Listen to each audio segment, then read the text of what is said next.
अगर तुम एक ऐसे स्टूडेंट हो जिसे क्लास में पढ़ते वक्त तो सब याद रहता है, लेकिन घर पे पहुंचते पहुंचते सारी चीजें गायब हो जाती हैं, तो ब्लर्टिंग टेक्निक तुम्हारे लिए एक ऐसी पावरफुल टेक्निक है जो तुम्हारे याद रखने की प्रॉब्लम को, रिवीजन की प्रॉब्लम को और एग्जाम के टाइम पे जो हम लिखते हैं उसकी प्रैक्टिस को बहुत पावरफुल कर देगी। और एग्जाम के टाइम पे जो प्रेशर होता है ना दिमाग में लिखने का, स्पीड का, वो सारी की सारी चीजें खत्म हो जाएंगी बस इस एक टेक्निक से। तुम्हें करना क्या है, ध्यान से सुनो। सबसे पहली चीज, तुम जिस भी टॉपिक को पढ़ रहे हो बहुत क्रिस्टल क्लियर ध्यान से समझ के पढ़ो। दूसरा टॉपिक तुम्हें तब तक नहीं पढ़ना है जब तक कि ये वाला टॉपिक 100% क्लियर ना हो जाए। और जब ये टॉपिक क्लियर हो जाए अब बढ़ना है स्टेप नंबर 2 की तरफ। स्टेप नंबर 2 में क्या करना है, अब किताब को बंद करो, कॉपी को बंद करो, अब एक नई कॉपी को उठाओ या फिर एक नए पेज को ले सकते हो, कॉपी प्लस पेन, बस 2 ही चीजें चाहिए तुम्हें। अब उस ब्लैंक पेज पे जितना भी तुमने सीखा है, जो भी समझा है, पूरी की पूरी चीजें ध्यान से धीरे धीरे करके सब लिख दो। जितना डिटेल में हो सकता है उतना डिटेल में लिखो। छोटी से छोटी इन्फॉर्मेशन से लेके बड़ी से बड़ी information,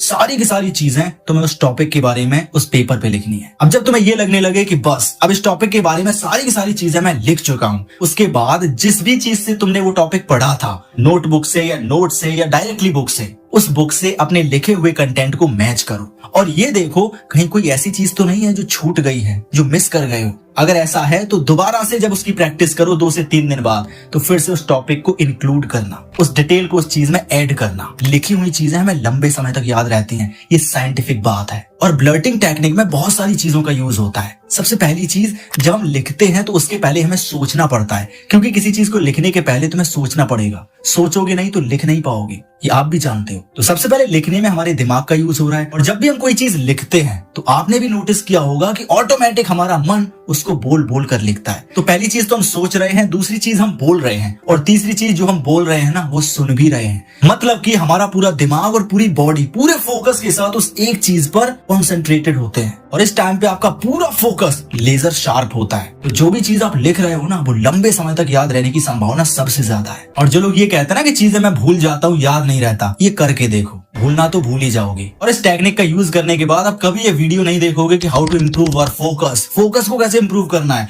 how to memorise things, चीजों को याद कैसे करना है, किसी चीज का कोई वीडियो नहीं देखना है। This is the all in one video and this is the all in one technique. तो अपनी स्टडी में इस टेक्निक का यूज करो and you will thank me later. और कमेंट में ये बताओ कि आपको पढ़ाई कैसी लगती है, बोरिंग लगती है या इंटरेस्टिंग लगती है। और अगर कोई अलग कॉम्प्लेक्स टॉपिक है जो तुम्हें समझ में नहीं आ रहा है, जिसपे मुझे डेडिकेटेड वीडियो बनाना चाहिए, तो वो भी बता देना। और ऐसे अपने आप को इम्प्रूव करते चलो and be the best version of yourself.